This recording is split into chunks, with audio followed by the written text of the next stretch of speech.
Can y'all hear me? Really? Let me try again. Good morning. Okay, today our devotional speaker is someone we know, someone we've heard before, someone we adore, and someone dressed like a flag. Linda Pate. Linda grew up right here in Corpus Christi and has been a part of this Bible study from the very beginning. She's been married for 54 years and treasures her family. She has 3 sons, 3 daughters-in-law, I can't say those words, and 3 grandchildren. Linda has a really deep heart for people, and she has poured that love into serving others, especially through Young Life and the Juvenile Justice Program in Nueces County. And here's a little fun bonus that you may not know, that I don't know the details on, and she owes me the information. Linda's family helped bring surfing to the Corpus Christi area. Who knew? She knew. Anyway, we are truly blessed to have Linda speak to us today. Give us a warm welcome. Thank you.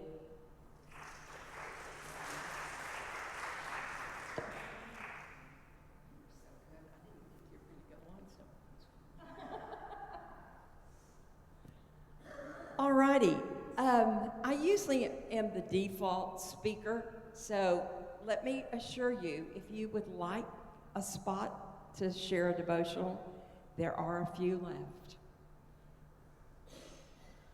Pray with me as we begin. Lord, thank you for today. Thank you for loving us. Thank you that we live in the United States of America. And Lord, bless our country, bless our leadership, and our leaders, and we just ask this in Jesus' precious name. Amen. All right, well, I do look like a flag. Would you like to salute me? Don't do that. We're going to sing God Bless America after my devotional. You know that this is a birthday for our country. It is the 250th birthday that we will be celebrating in July. But I thought I would give y'all a jump start on this. This is a fun exercise that I did with my grandkids several summers ago, and it will be on our website. If you love it, you can grab it and do it with adults as well as kids. It's a lot of fun. It comes from PragerU. Why is America different from all other countries? In 1776, countries were based on nationality, religion, ethnicity, and geography. But America was based on the set of ideas that is still true today. What are those ideas and what makes us so special? 3 ideas summarize what America is all about. You can see on every coin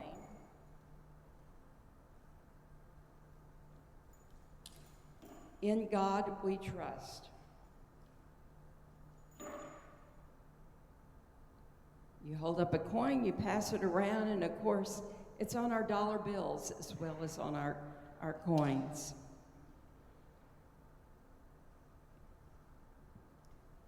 We also celebrate several events that happened in the United States, like the Boston Tea Party. And all the kids drink tea. My grandkids hesitated to do that because they weren't allowed to have caffeine. But I told them it was okay. We also next eat a pretzel. This is kind of like the Passover feast.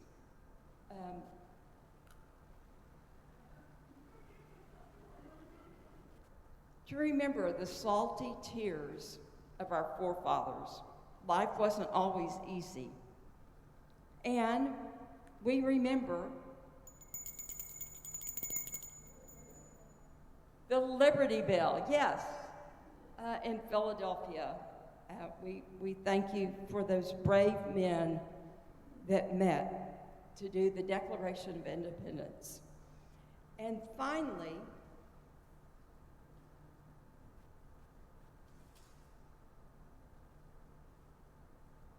we celebrate with berries dipped in whipping cream. My group gets to eat these with an American flag toothpick. And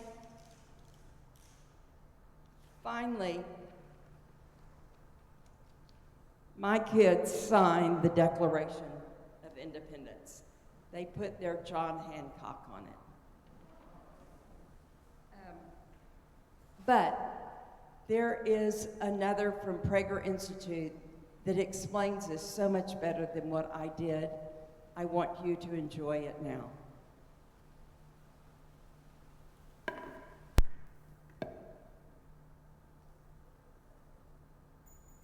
We hold these truths to be self-evident, that all men are created equal, that they are endowed by their Creator with certain unalienable rights, that among these are life, liberty, and the pursuit of happiness. It's hard for us to imagine how radical these words from America's Declaration of Independence were in 1776. Throughout history, people had believed not in equality, but in its opposite, inequality. Some people were regarded as superiors and others as inferiors. That, most people supposed, is just the way things are. Speaking for the American people, however, Thomas Jefferson and our country's other founders proposed a new course to build a republic on the principles of equality and liberty. Liberty? Yes. As equals, people have the right to lead their own lives without being constantly told what to do by their governments. The principal role of governments, rather, is to secure unalienable rights, such as the rights to life, liberty, and the pursuit of happiness. But what did the Founding Fathers mean by liberty? As we approach the 250th anniversary of the Declaration of Independence and our nation's founding, we should reflect on that question. A synonym for liberty is freedom. Philosophers sometimes distinguish two types of freedom, namely, freedom from and freedom for. Mere freedom from, the freedom to do what one wants, whatever one wants, is what our founders would have rejected as mere license, not true liberty. True liberty is freedom for people to pursue honorable and righteous ends. Here's an example.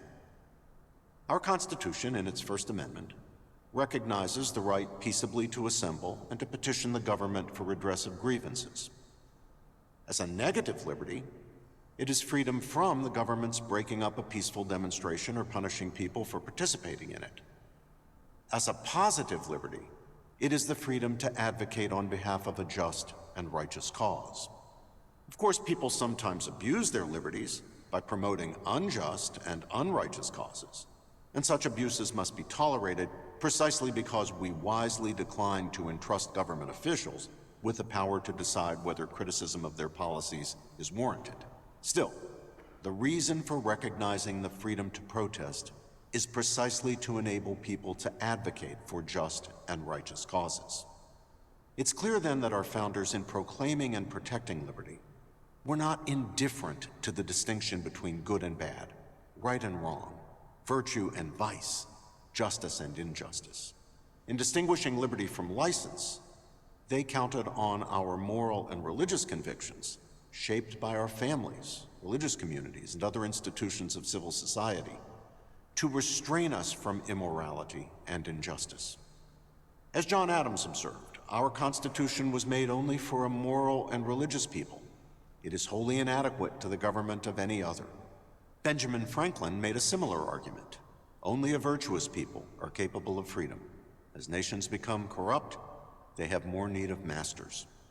And throughout American history, reformers like Abraham Lincoln have appealed to the Declaration of Independence in dismantling, as we have done, albeit slowly and with great struggle, the systems of racial oppression that contradicted the principles of equality and liberty expressed in that document. But beginning in the 1960s, the concept of liberty underwent a change as many Americans lost their grip on the distinction between liberty and license. Mere freedom from came to be viewed by the so-called me generation as true liberty. They forgot about what freedom is for. A cultural revolution advanced the thesis that true liberty amounts to setting aside allegedly oppressive moral norms in order to indulge one's desires, emotions, feelings, and passions. If it feels good, do it, the mantra went. And many people, alas, embraced it. Licentiousness masquerading as liberty is a stark departure from what the authors of the Declaration of Independence and the Constitution understood to be the guiding principles of our republic. The founders believed that our God-given rights were not meant to facilitate our passions, but rather were intended to allow us to direct our actions toward what is true, right, virtuous. When properly understood, America's promise of liberty, the concept that our founders embraced, even if they did not always live up to it, is demanding, bold, and courageous. It calls us to become our best possible selves, people capable and worthy of self-government. But when distorted on behalf of destructive cultural fads, our nation's promise of life, liberty, and the pursuit of happiness is no longer a profound universal truth, but a set of platitudes, a few sweet-sounding words that can justify virtually anything. I'm Robert George, McCormick Professor of Jurisprudence and Director of the James Madison Program at Princeton University. Thank you. Now you get to sing it.